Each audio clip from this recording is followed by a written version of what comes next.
We have regular board meetings, like around big board tables, and we're all gathered together, and two extraterrestrials come and they sit on one end, and we ask them questions, and they tell us what's been going on. So, um, there is one fundamental aspect to working with the extraterrestrials. They absolutely insist that humans have to understand their composite nature, that the physical body is not who they are. The physical body is just nothing. It's like some clothing that you're wearing, and that you're actually inside that. This planet is being run as a prison by a group of extraterrestrials who they oppose. I call the ones that we work with the good guys, the good ETs, and the bad ones. They have written agreements with the United States government, and apparently a few other governments, to allow them to operate here on Earth, basically operating a huge, absolutely huge human trafficking operation. They're not interested in the gold or the minerals or the plant life. They want the people. And they want the beings that are inside the people, which are what we call isbes, someone who is for the purpose of being. Other people call it soul, spirit, which is just stupid because they're trying to prove that they have a soul. And everybody in the universe says, "What the heck are you talking about? You are the soul." Telling us you're your body is like telling us you're your shirt. And humans have been caught in this system. This is operating literally as a prison where people can't get out. When people die, they see the light. You've heard that story a zillion times. They get drawn to the light. It's like a really strong magnetic pull. And then when they get to the light, they're zapped with an electric bolt that's way more voltage than lightning. They're totally rattled. They lose their remote viewing capability, their telepathy capability. That's normal means of communication throughout the entire galaxy. And they lose that. And then an AI comes in.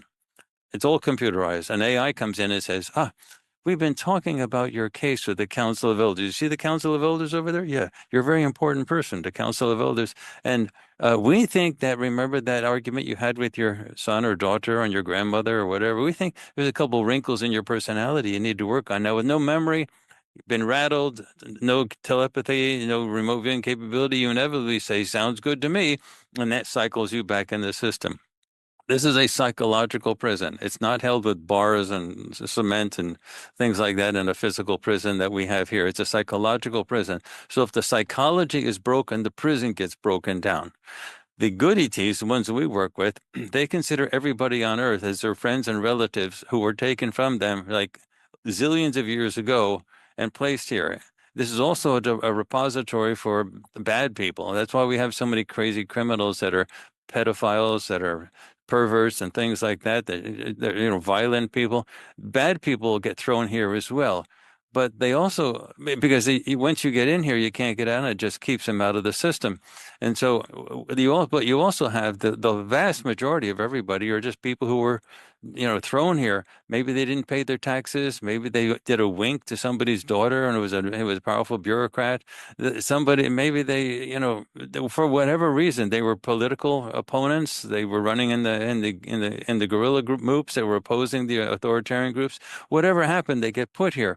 And it's a prison that sort of keeps everybody here. And because they don't have remote viewing or or natural telepathic capabilities, they can't see out of it, and they don't know that. So the ETs that are up there, you've heard a zillion reports. Everybody who's interacted with an extraterrestrial, they all say the same thing.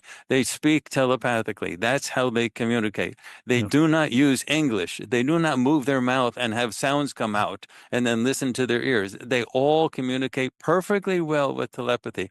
They worked with us for years. And again, they didn't want to put any focus on it. They didn't want it to be public because they had a lot of stuff to do with a lot of remote viewers. They had to teach us how to see them. They had to teach us how to be able to talk with them, how to be able to communicate, how to have board meetings, and we all pick up whatever they say. And then they had to develop the library. The advanced remote viewing procedures that were originally developed, they were originally started with the U.S. military, but the ones that we use now are like way different. They were the ones who guided us to develop those things.